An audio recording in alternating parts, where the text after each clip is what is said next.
নমস্কার দর্শক বন্ধুরা, কুকিং উইথ লাভ চ্যানেলে আপনাদের সকলকে স্বাগত। আজকে আমি নিয়ে এসেছি একটা নতুন রেসিপি রাইসের উপর, ফ্রায়েড রাইস।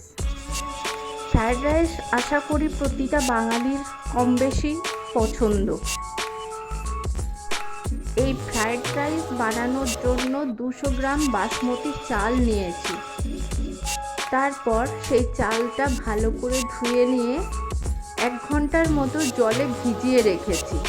তারপর একটা খোলা পাত্রে পরিমাণ মতো জল নিয়ে এই ভিজিয়ে রাখা চালগুলো 90% মতো কুক করে নিচ্ছি, তাতে সামান্য লবণ দিয়ে। এরপর বয়েলড রাইস থেকে জল ঝরিয়ে নিচ্ছি।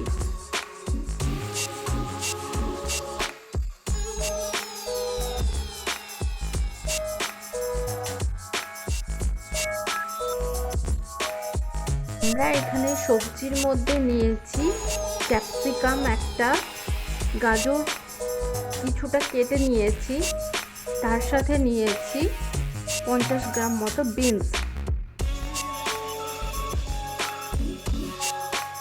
কড়াই গরম করে তার মধ্যে দিচ্ছি সাদা তেল এবং 1 টেবিল স্পুন ঘি।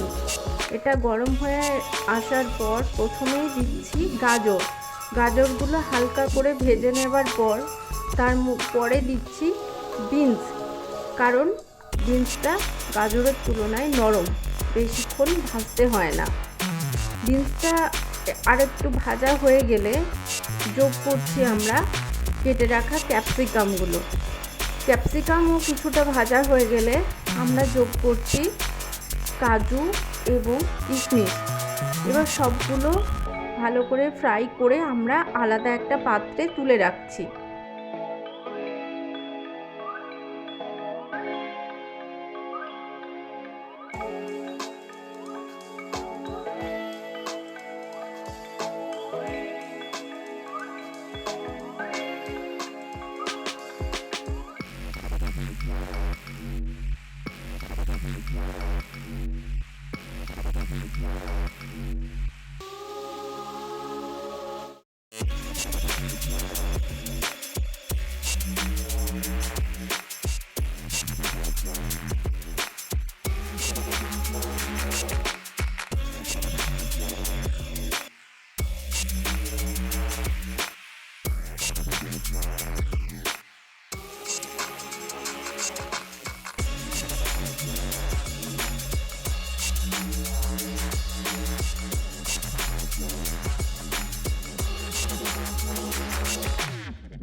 এরপর ওই একই তেলে একে একে যোগ করছি গোটা গরম মশলা, যেমন লবঙ্গ, এলাচ, দারচিনি। সেগুলো কয়েক সেকেন্ড নাড়াচাড়া করে নিয়ে এর মধ্যে যোগ করছি সিদ্ধ করে রাখা রাইসটা। তারপর ওই রাইসের মধ্যে একে একে স্বাদ মতো নুন, চিনি এবং 1 টেবিল স্পুন ঘি দিচ্ছি। তারপর সেটাকেও ভালো করে মিশিয়ে নিচ্ছি।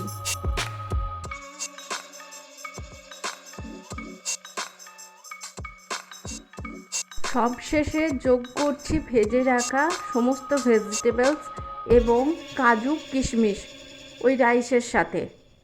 তারপর সেগুলো রাইসের সাথে ভালো করে 1 মিনিটের মতো নাড়াচাড়া করে মিশিয়ে নিচ্ছি। তাহলেই রেডি আমাদের ফ্রায়েড রাইস। আপনাদের যদি আমার ভিডিও ভালো লাগে তাহলে লাইক, শেয়ার এবং আমার চ্যানেলটিকে সাবস্ক্রাইব করতে অবশ্যই যেন ভুলবেন না।